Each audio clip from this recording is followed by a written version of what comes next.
Nah, kalau kita punya nalar yang lemah, kita kadang akan mampu membedakan mana yang baik, mana yang kada, mana yang bujur, mana yang kada. Tapi kalau idrak kita kuat, kawiyun fil idrak, kita mudah membedakan ini ulama yang benar, ini ulama yang kada benar. Idrak kita kuat. Nah, kalau kita idrak kada kuat, umbang ambing kita bila orang banyak ke sana banyak ke sini. Kenapa? Karena kada punya idrak, kada punya mata hati yang tajam. Nah, membedakan mana hak yang batil itu kada bisa dengan informasi, kada bisa. Informasi dari ini, informasi dari A, dari si B, dari sisi, dari media massa, dari media sosial. Kita kada akan bisa membedakan ini yang baik, ini yang kada baik hanya dengan informasi. Kita bisa membedakan ini yang baik, ini yang kada baik dengan mata hati kita. Kalau mata hati kuat, walaupun kita kada ada informasi siapapun, kita bisa membedakan ini yang benar, ini yang salah. Nah, itu kawiyun bil idrak. Ini yang disukai Allah. Orang itu kuat idraknya, tajam mata hatinya. Nah, bagaimana caranya supaya idrak ini kuat? Bagaimana caranya supaya mata hati ini tajam? Para ulama menjelaskan untuk menajamkan mata hati itu adalah tahliyatul qalbi anis sifatil mazmumat wa tahliyatuhu bis sifatil mahmudah. Itu caranya. Membersihkan hati dari segala sifat tercela, sombong, dengki, dendam. Bersih hati dari itu dan diperhiasi dengan sifat yang terpuji.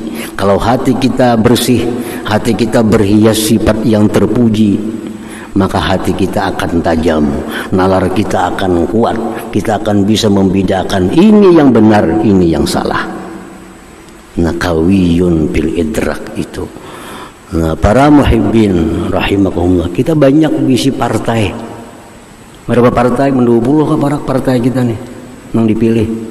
Semuaan baik, membangun Indonesia, membangun ini, membangun semua partai itu programnya bagus. Cuma kalau kita punya idrak yang kuat, mata hati yang kuat, kita akan tahu partai mana yang benar-benar memperjuangkan umat Islam itu. Kita tahu, kalau bisa dibunguli. Mata hati kita akan menunjukkan inilah partai yang memperjuangkan Islam dan umatnya. Ini pandirnya yang lain nih. Ulun ini hendak sembahyang tahajud. Sudah ulun siapakan dah. Banyu untuk qada hajat, banyu untuk wudu, semuaan sudah siap. Tapi kita bangun tengah malam, nak kami benar kami berabah pulang kina. Pada pas sejadah sudah diurak, sejadah sudah dibuka, baju disiapakan. Bangun tengah malam kami guring pulang gina. Kenapa kada hendak mau sembahyang malam tu kada kuat? Ujar Hasan Basri radhiyallahu an, zunubuka qayyadatka. Dosa engkau yang memasung engkau. Orang sembahyang tahajud tu kada akan bisa kalau banyak dosa. Kada bisa. Tahajud itu orang bersih. Maksudnya tahajud nang istiqamah, menang banu itu kada kawa ditangguh nih to. Banu bangun, banu kada, ini yang istiqamah. Yang bisa rutin tiap malam tahajud ini kada bisa kalau kada orang yang bersih. Nah, jadi ini dosa ini membuat kita lemah ibadah. Jadi kalau hendak kuat beribadah, tobat kepada Allah, tinggalkan dosa. Yang pertama itu. Yang kedua, supaya kuat ibadah itu aklul halal, makanan yang halal. Makanan halal. Nah, sebab makanan halal akan menimbulkan tenaga yang halal. Maka dia akan cenderung kepada ibadah.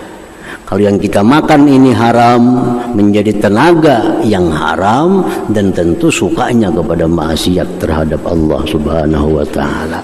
Nah, coba akan aja kita kalau selama ini kada mampu baca Quran sekali duduk 2 juz 3 juz, kada kuat kita, macam-macam kesemutan lah, batis pinggang lah, sakit macam-macam. Kalau sudah 2-3 juz baca Quran, tapi kalau melihat TV 3 jam kada apa-apa, kuat saja pinggang kita nih. Berarti apa? Kada kuat ibadah. Nah, periksa aja. Ada 2 sebab, mungkin makanan kita haram atau kebanyakan dosa. Itu yang maulah kita kada mau kuat ibadah ini. Para muhibbin rahimakumullah, telah kita bahas nama Allah yang ke-54 dan ke-55, Al-Qawi Al-Matin. Al-Qawi sahibul qudratit tammah al-balighatil kamal, artinya yang mempunyai kekuasaan yang sempurna. Dalam bahasa kita disebut maha kuat. Maha kuat artinya punya kekuatan, punya kekuasaan yang sempurna. Sedangkan Al-Matin syadidul quwwah wal qudrah, sangat kuasa, sangat kuat. Fala yu'jizuhu syai'un wa la ya'tarihi dha'fun bi dzatihi wa sifatihi wa af'alihi wa la yu'assiru bihi syai'un bal huwal mu'assiru fi kulli syai' wa la yaglibu syai'un bal huwal ghalibu 'ala kulli syai' ma sya'akan wa ma lam yasha' lam yakun. Maha kuat dan sangat kuat sehingga tidak bisa melemahkan akan Allah itu oleh sesuatu, dan tidak mendatang kepada Allah kelemahan baik zatnya, sifatnya, perbuatannya. Sampai kapanpun tidak akan datang kepada Allah itu yang namanya lemah, tidak mampu, sampai kapanpun. Dan tidak memberi bekas pada Allah oleh sesuatu. Allah kada bisa dipengaruhi, Allah kada bisa digertak, Allah kada bisa ditekan. Bal huwal mu'assir fi kulli syai', bahkan dia yang memberi bekas pada tiap-tiap sesuatu, dia yang mempengaruhi tiap-tiap sesuatu, dan tidak bisa mengalahkan oleh Allah oleh sesuatu. Bahkan dialah yang mengalahkan sesuatu. Yang dia kehendaki pasti terjadi, yang dia tidak menghendaki tidak akan terjadi. Itu sudah kita bahas pada setengah bulan yang lalu. Artinya Allah subhanahu wa ta'ala maha kuat dan bersangatan kuat. Nah, itu sudah kita imani, kita percaya yang demikian itu bagi Allah subhanahu wa ta'ala. Al-mu'min bismillahil qawi, orang yang beriman dengan nama Allah Al-Qawi. Bagaimana sikapnya, bagaimana akhlaknya kalau sudah beriman bahwa Allah itu maha kuat, kalau sudah percaya Allah itu maha kuat, akan menimbulkan akhlak kepada diri kita. Apa yang ditimbulkan oleh iman kepada nama Allah Al-Qawi yang maha kuat itu? Ayyakuna abdan qawiyya. Orang yang beriman kepada nama Allah Al-Qawi yang maha kuat, maka dia menjadi orang yang kuat. Dia menjadi orang yang kuat. Lianna Allah Ta'ala yuhibbu abdahul qawi, karena Allah mencintai hambanya yang kuat itu. Allah mencintai hambanya yang kuat. Kama qala Rasulullah sallallahu alaihi wasallam, sebagaimana sabda Rasulullah, al-mu'min al-qawi khairun wa ahabbu ilallah minal mu'min ad-dha'ib. Rawahu Muslim.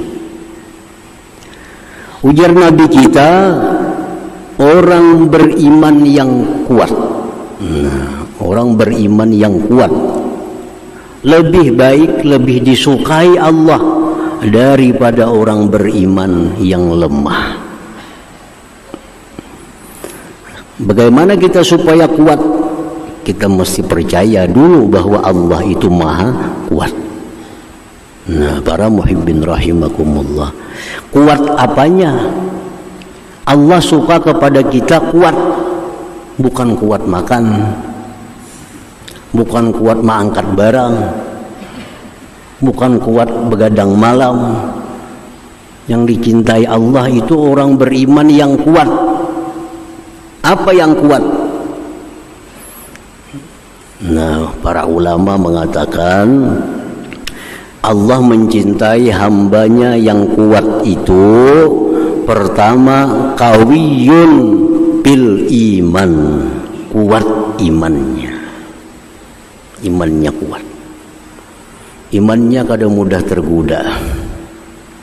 Imannya kada akan mudah goyang karena ada ancaman atau godaan. Kada bisa goyang imannya, kuat. Nah, itu maksudnya. Yang pertama adalah mukmin yang disukai Allah, mukmin yang kuat iman.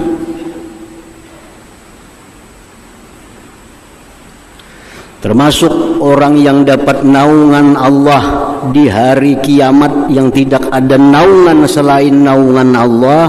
Siapa? Orang yang digoda berbuat maksiat, digoda untuk berbuat zina, padahal yang menggoda ini orang yang dia cintai, tapi jawabannya, inni akhafullah, aku takut kepada Allah. Nah, ini kuat iman. Digoda berzina oleh orang yang dia cintai,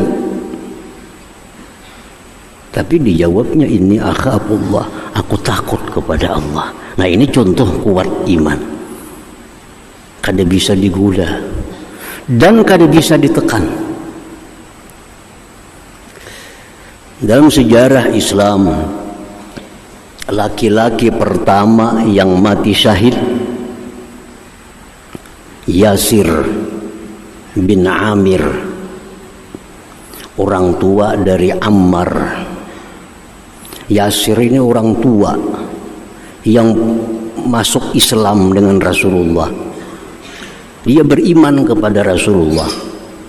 Dia ditekan, dia disiksa, dipukuli, tetap dia mengatakan Allah. Akhirnya dia disiksa, dipukuli, meninggal dunia. Inilah syahid pertama. Nah, kada bisa ditekan imannya, tetap percaya kepada Allah. Yasir bin Amir. Nah, kemudian ada perempuan pertama yang syahidah di dalam Islam, Sumayyah bintu Khayyat, istrinya Yasir. Disiksa oleh Abu Jahal, dipukuli sampai kemaluannya ditumbak. Tetap Sumayyah, Allah Tuhanku, kada bisa berubah. Akhirnya Sumayyah gugur sebagai syahidah awal, perempuan syahid yang pertama di dalam Islam itu. Nah, ini yang dimaksud kuat iman itu. Digoda kada mampan, ditekan kada mampan, tetap dia percaya bahwa tidak ada Tuhan selain Allah Subhanahu wa ta'ala. Nah, para muhibbin rahimakumullah, jadi orang-orang dahulu, budak hamba sahaya yang tuannya ni musyrik, tuannya ni kafir, ini budak masuk Islam, dapat hidayah Allah.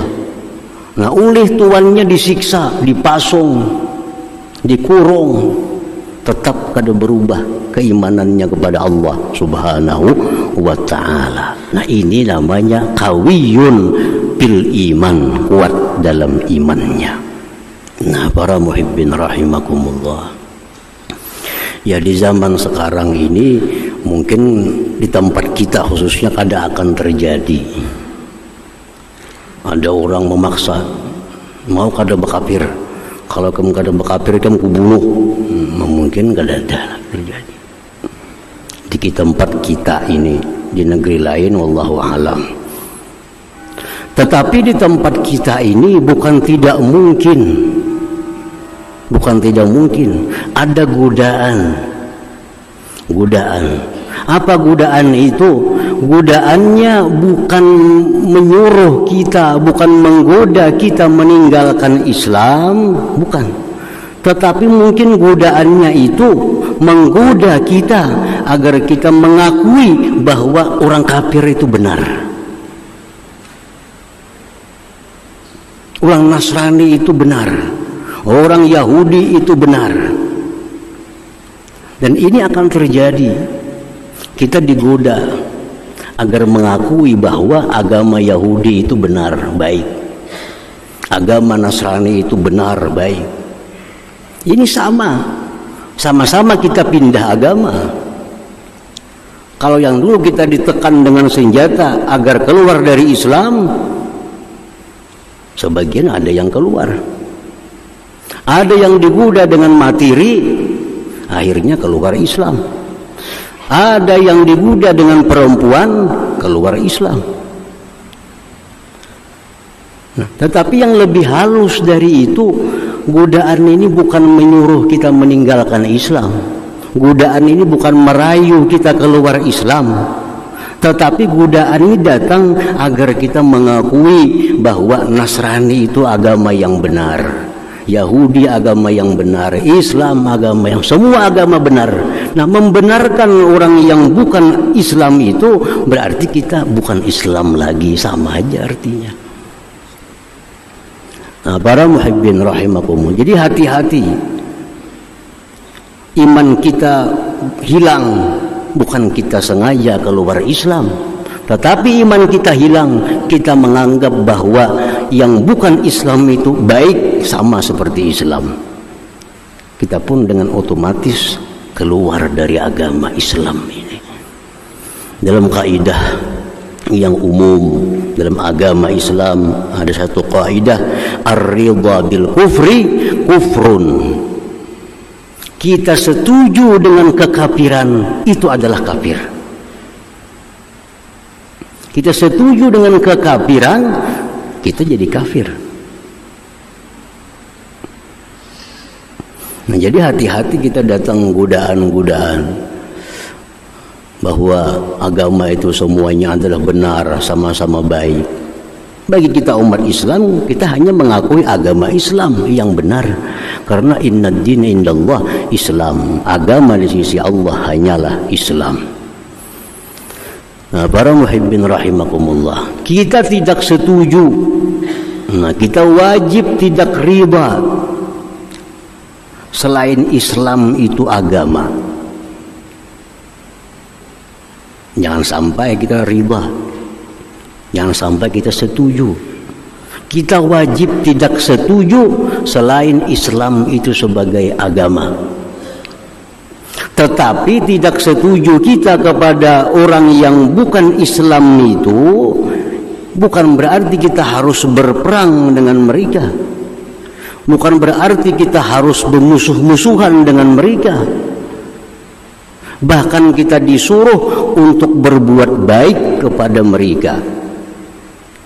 Ini sebelahnya orang bukan Islam. Kita wajib tidak riba bahwa dia ini bukan Islam. Hati kita kada katuju lalu nang sebelah ini agama kada Islam. Itu wajib.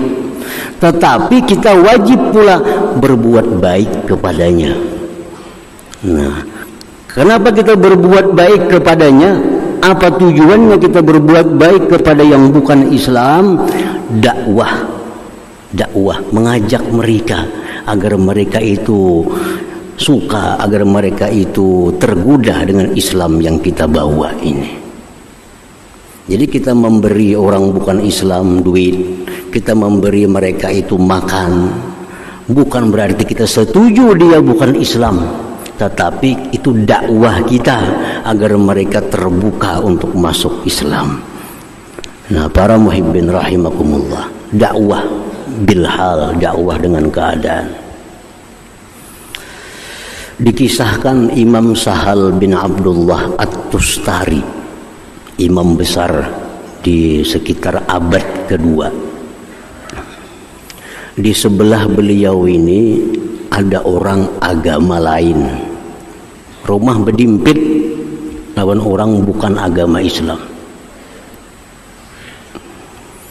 WC yang non muslim ini bila malam merimbis ke rumah Imam Sahal nih, karena banyu WC itu mengalir ke dapur kepajijipan Imam Sahal nih. Jadi setiap malam Imam Sahal ini menanai wadah dari limpasan WC tetangga yang bukan Islam nih.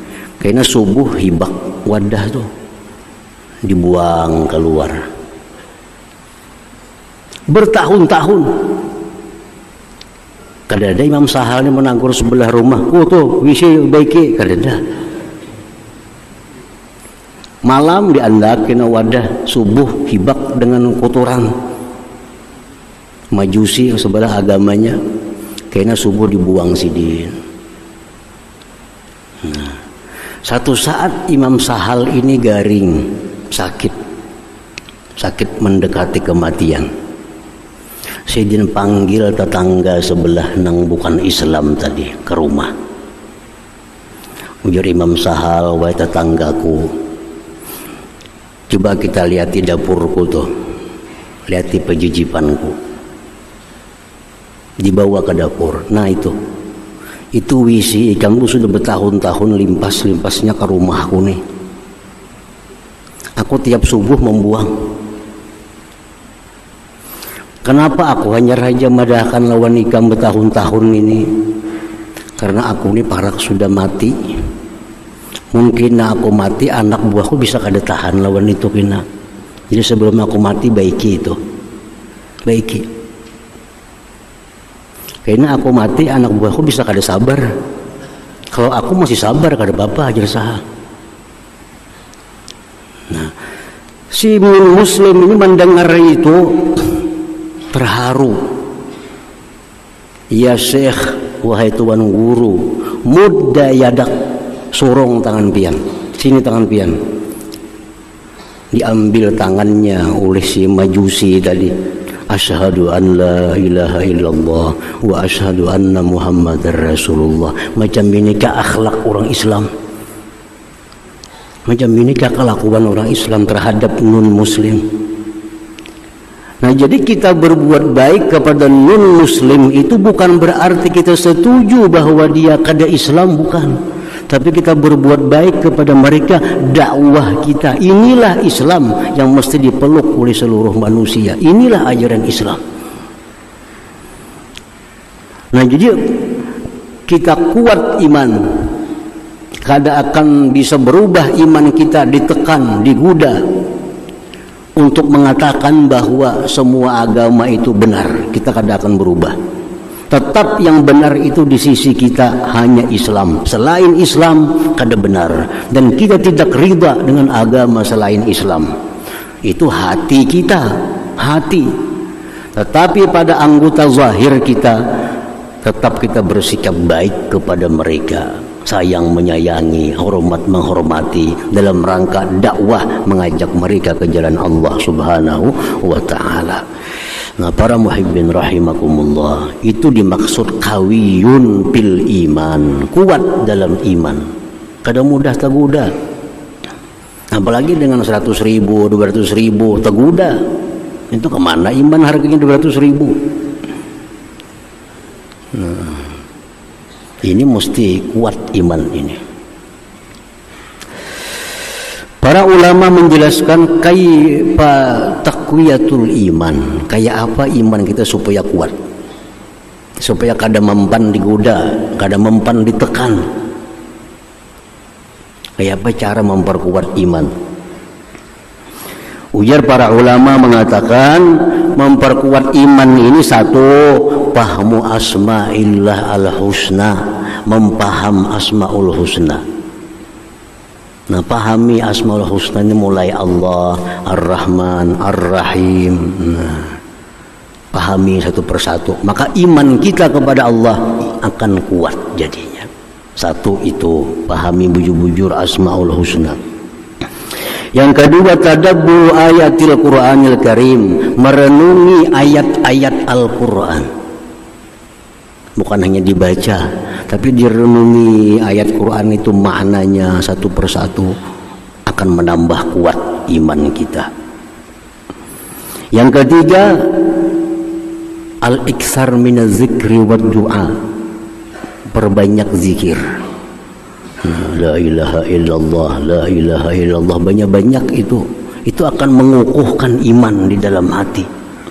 Banyak-banyak berdoa kepada Allah, Allahumma qawwi imani, ya Allah kuatkan imanku, menambah kuatnya iman. Nah, yang keempat, at-tafakkur fi ajaibi khalqillah, tafakkur tentang keajaiban ciptaan Allah Subhanahu wa taala. 4 hal itu kita lakukan, maka iman kita akan semakin kuat. Nah, semakin kuat. Kalau sudah iman kita kuat, godaan macam apa aja untuk menggoda kita, iman kita kada goyang lagi. Nah, pahami asmaul husna, renungi ayat Quran, walau Yasin nanti renungi makna-maknanya. Banyak zikir, doa, tafakkur tentang alam semesta ini. Nah, itu hasilnya akan memperkuat iman kita. Nah, para muhibbin rahimakumullah. Yang kedua yang dimaksud mukmin yang kuat lebih disukai Allah dari mukmin yang lemah. Pertama, kuat iman. Yang kedua, qawiyun bil ibadah, kuat beribadah. Kuat beribadah. Banyak orang yang kuat lari, tahan lari 10 km, kuat mengangkat barang, kuat main tinju, tapi sembahyang 20 rakaat kada kuatnya. Kada kuat sembahyang 20 rakaat. Membaca Quran itu sajus kada kuatnya. Ada orang minta amalan guru supaya rezeki murah. Ya guru, ada amalan yang bagus, baca ya Razak, ya Razak. Berapa guru? 10.000. Mak ada tahan guru 10.000. Kenapa kada kuat membagi 10.000? Nah, ini ngarannya, namanya lemah ibadah. Yang disukai Allah itu mukmin kawi, mukmin yang kuat, kuat ibadah, kuat ibadahnya. Nah, bagaimana cara memperkuat ibadah itu? Yang pertama, tarkuz dzunub wa taubah minha, meninggalkan dosa dan tobat dari dosa. Ini yang maulah kita lemah ibadah itu, kebanyakan dosa.